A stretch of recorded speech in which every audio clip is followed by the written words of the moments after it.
Welcome to the AI Applied podcast. I'm your host, Jaden Schaefer. Each week, I cover breaking AI news, tools, and interview experts giving you actionable tips on applying AI into your career, job, workflows, and life.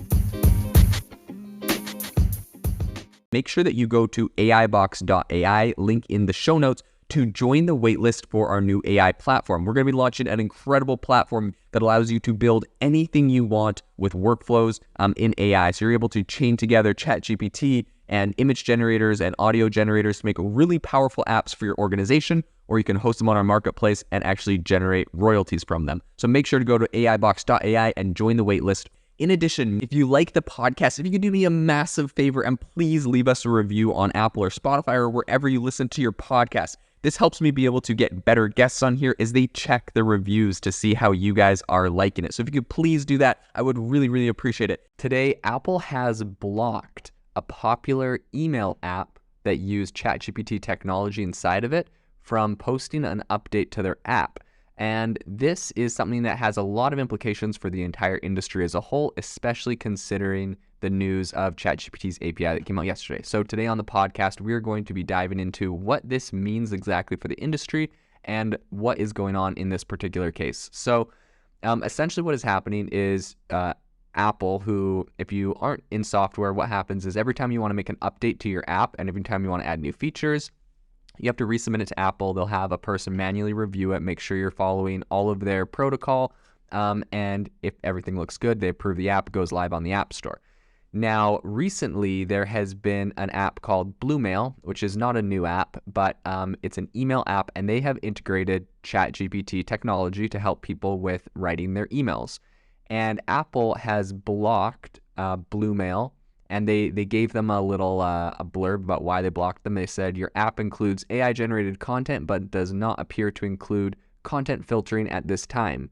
And essentially what they're saying is that they would like Bluemail to update their app and say that it's only for people that are 17 years and older, because it could, have content, like essentially they're saying that the AI built into this email thing could say things that are inappropriate, sexual, reference drugs, or other things like that. So it's pretty interesting. Of course, Volach, who's the CEO of Bluemail, is, vehemently denying that, there's this issue. And furthermore, I think the point he makes is, there's hundreds, maybe thousands of these apps that have integrated ChatGPT. Personally, I created an app called Self-Pause. It's an AI life coach, and we use ChatGPT technology, mostly different APIs from OpenAI, but we have a whole bunch of these AI life coaches and these life AI chats that people can go on and talk about their problems and work through them,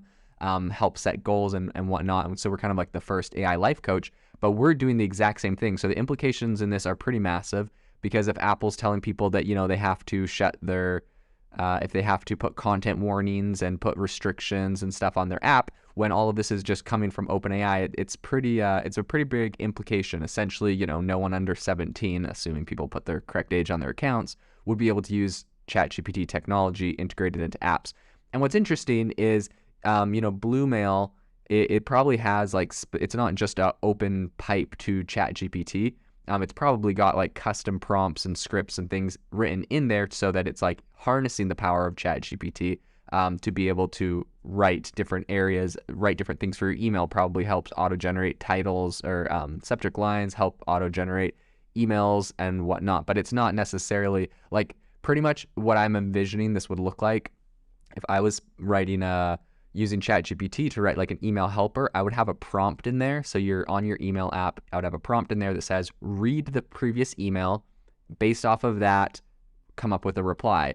And so, it's not like this thing is just like an open fire hose to OpenAI and it's going to come up with something completely crazy or inappropriate. It's just going to be replying to people's stuff. So I think it's a little bit unfair of Apple, and apparently they agree. There's thousands of ChatGPT-like apps that have been published, and so, if they're trying to kind of curb innovation on this one, it's going to affect everybody. So it's going to be pretty interesting to see what happens here. I think that, we've seen a lot of controversy around this area in general, and OpenAI has actually, to this point, tried to, put a bunch of trust and safety features, which also have their own controversy, but they've been trying to put their own trust and safety features on there. So I think, this thing isn't really built to say anything that's too off the rails, that you would need those kind of, age restrictions on and whatnot. So it's going to be pretty interesting to see what happens there. At the moment, Bluemail is fighting back and saying that they don't need, this new restrictions. And they said that they've been able to update their Android Bluemail app on Google Play on their app store. So, this is completely fine on Google Play, which has, also really strict rules for everything, the same as Apple. And Apple, it's kind of interesting that it feels like they're kind of targeting this one specific company. And if you think that that is all the controversy around the story, I will bring up one other thing that is pretty interesting.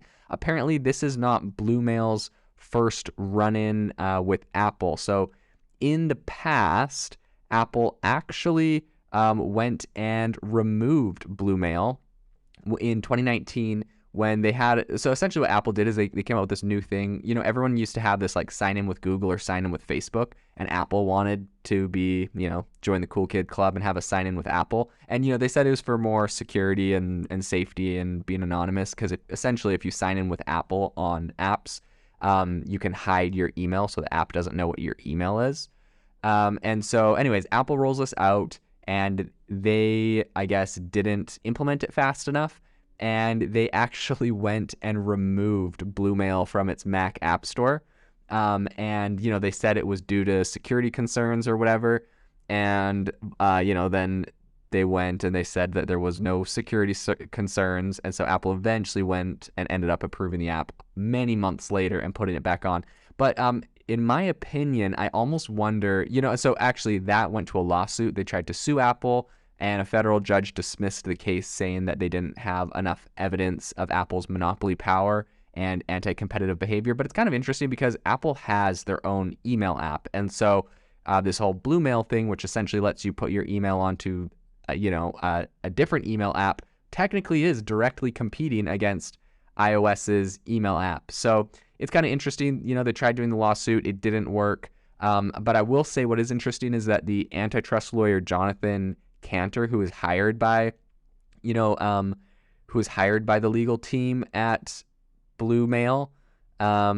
He's a legal counsel in their antitrust case against Apple. And in 2021, that same lawyer took over as head of the antitrust division at the U.S. Justice Department, which is currently pursuing its own antitrust investigation into Apple. So I'm not sure exactly what's going to happen there. It's pretty interesting. Obviously, when you see these massive tech giants, Apple and Google, with essentially it's a duopoly over the App Store.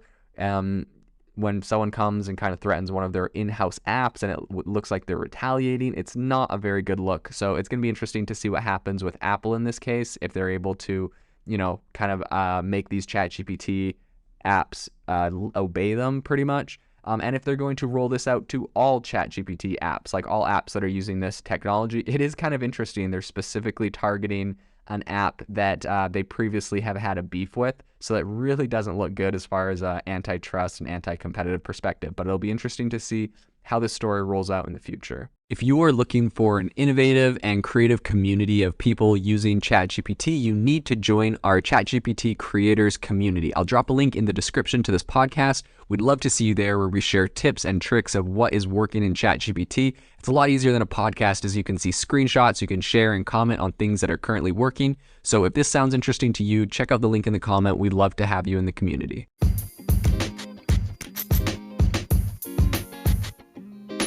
Thank you for tuning in to the AI Applied podcast. Make sure to rate this wherever you listen to your podcasts, and have a fantastic rest of your day.